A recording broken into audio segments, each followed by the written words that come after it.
Welcome back, dear viewers, with our second guest of the evening, and he's back to inspire us again. He's Mr. Hamza Taqi, the Master Performance Consultant. Mr. Hamza, good evening and welcome back to Hala Kuwait.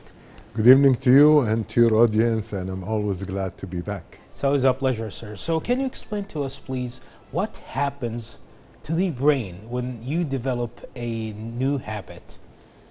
Well, habit starts with, when you do a certain behavior consistently, repeatedly, the part of the brain, which is the frontal cortex, will be activated. And the more you do that activity, it goes into a part of the brain that is called basal ganglia, where it makes that routine into the subconscious, and you do it subconsciously or automatically. So anything that we do automatically, it starts with a behavior or maybe a thought that triggered an emotion, and then behavior, and you do that behavior over and over again, it becomes a habit. And when it comes to the time, how long it takes, or typically like taking or forming a new habit? Does it follow a specific rule, or it depends or varies from a person to another? Definitely, it varies from person to a person, and it depends on the complexity of the habit itself.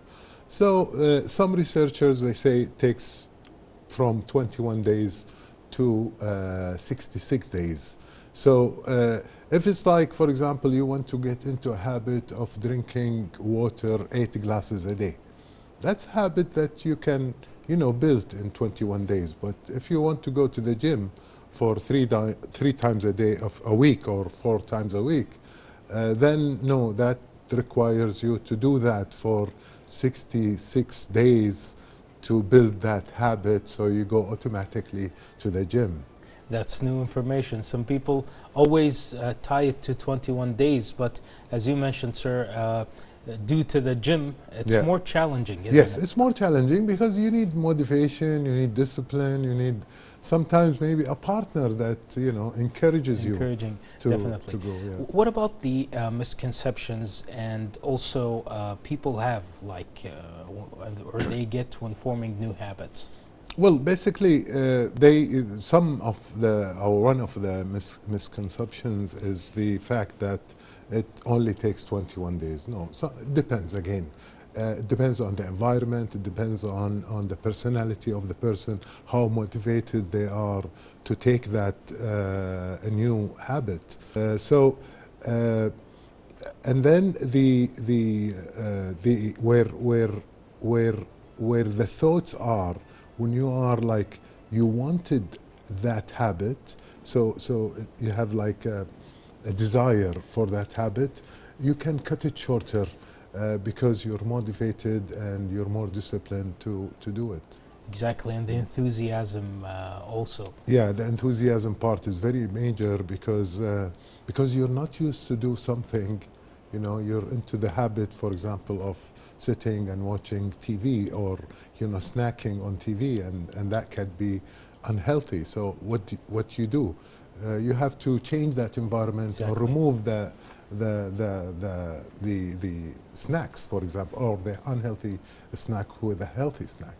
How about we talk about the effect or making an impact? What are the most effective techniques for creating and like having sustaining new habits? Well, we didn't talk about that in the misconception, is the fact that, people think that they have to start big. The best way is to start small, because when you start big, sometimes you get, stressed and you get overwhelmed, and you don't do that, or you don't acquire, especially if it's a positive habit, like exercising, for example, or eating healthy, or doing less and waste time in social media or what have you.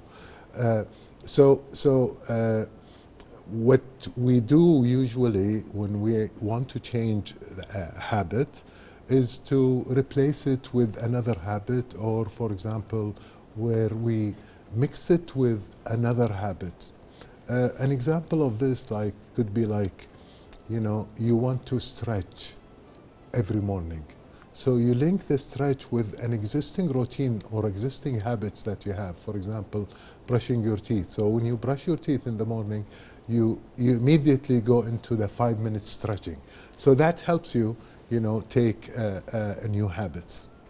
Let's go and address a huge issue people facing maybe for several years, which is what people call also a bad habit. People can describe it as a bad habit to their friends, one of their family members, to their colleagues. So how can someone break a bad habit, especially if they had it for years? Yes. You know, I can see that with some people that I ask, you know, in my interaction, you know, who gets angry. And most of the time, most of the people, they get angry.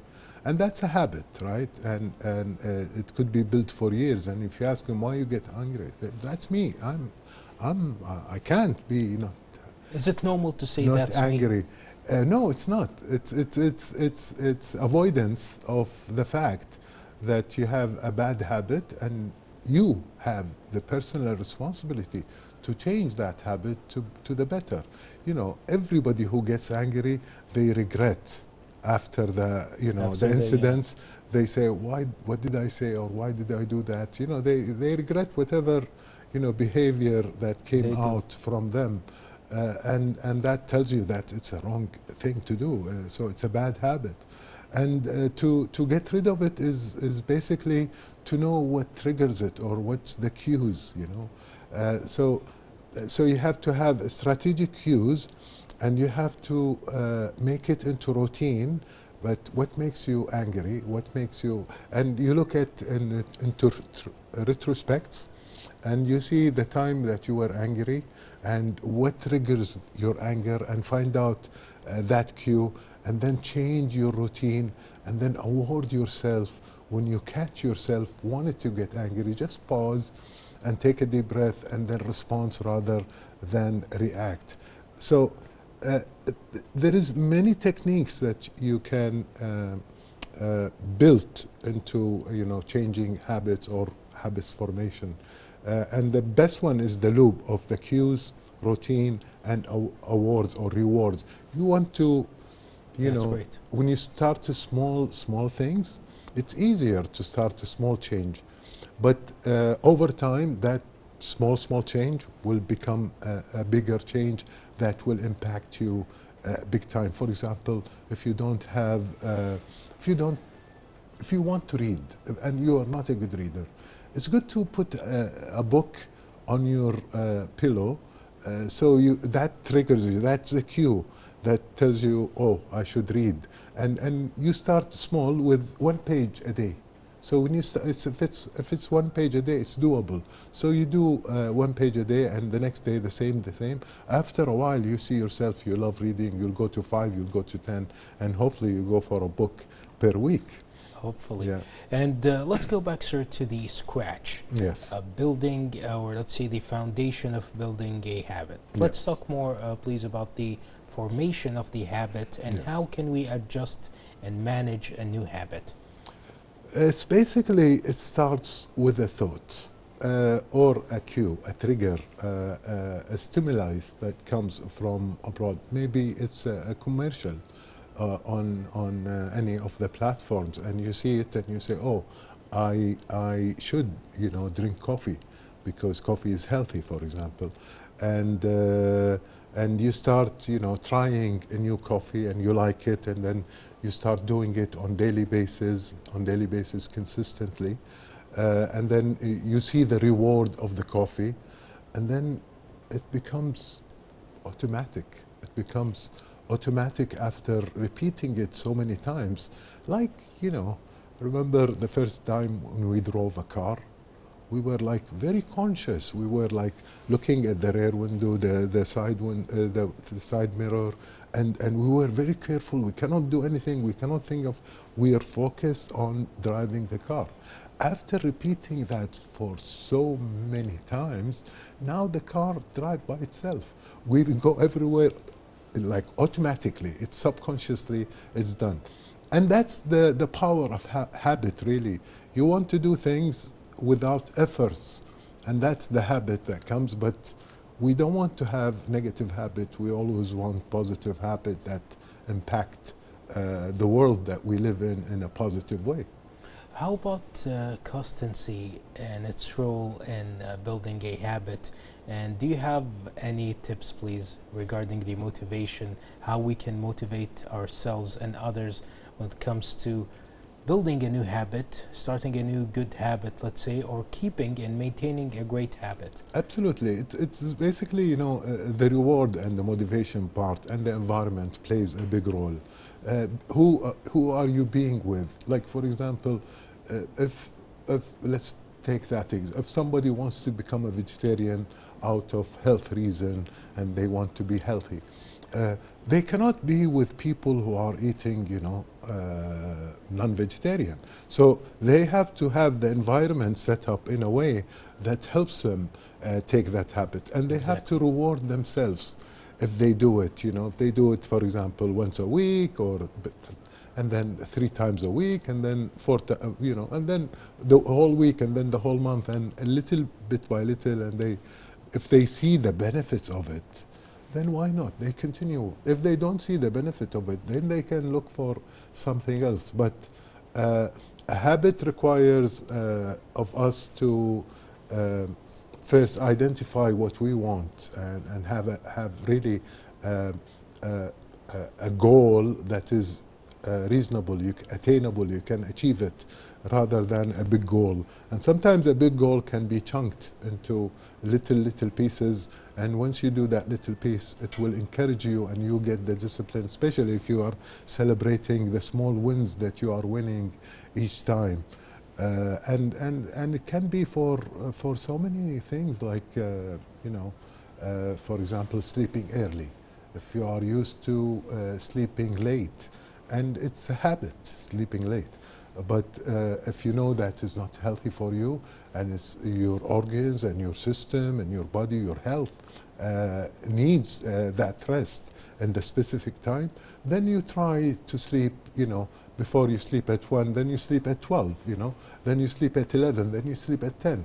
Gradually, you will get the hang of it, and you can acquire any behavior that you need, because again, it starts from the thought, and then the intellect decide if this is a good habit or is it according to my values or not, because the intellect can be, you know, can be the filtering of these thoughts and ideas, and if it's good, then you repeat it, and when you repeat it, it becomes, you know, ingrained in us, and we do it automatically, we do it without effort, and that's nice. I mean, with some of the good habits that we have, for example, exercising, you know, exactly. I know a lot of people that if they don't exercise one day, they feel bad. So that means they are in the habit of exercising. And what can you say, sir, to people who are worried or having concerns, or they're stealing themselves in a situation that they like, let's say the comfort zone? How do habits relate to willpower and also self-disciplines, and are they always necessary to build habits? Yes, in the beginning they are necessary, you know, especially willpower and self-discipline. Again, it's for, you know, the cue where you want to engage in this kind of habit. For example, we talked about reading, and you want to read because this is something, it's a virtue to read, to get knowledge and so on. So you read, you know, a bit, and you read 1 page, and then you read the second day 2 pages, and little by little you will become, you know, it becomes a habit and ingrained in you. In anything, in any ways, it's just the part of repetition and awarding yourself for doing that habit, because you're you know, when you are comfortable in your comfort zone, then you are not growing. We only grow when we do something out of our comfort zone. Out of the box. Yes, out of the, because you know, you create new neurons in the brain, new pathways, and that's really healthy. There is a saying that say you cannot teach an old person a new trick. It's rubbish. And sometimes they say you cannot raise an old cat. Yeah, of course you can. And especially when it comes to human being, we always are able to learn and get new habits if we want to, if we have the desire. Well, thank you so much, Mr. Hamza, for the valuable information you shared with us this evening regarding great habits. Wish you the best of luck with the future endeavors, sir. Thank you. Thank you for having me. It's a pleasure. The viewers, we just had with us Mr. Hamza Taqi, Master Performance Consultant. Let's go now and take a break and we'll be right back. Stay tuned.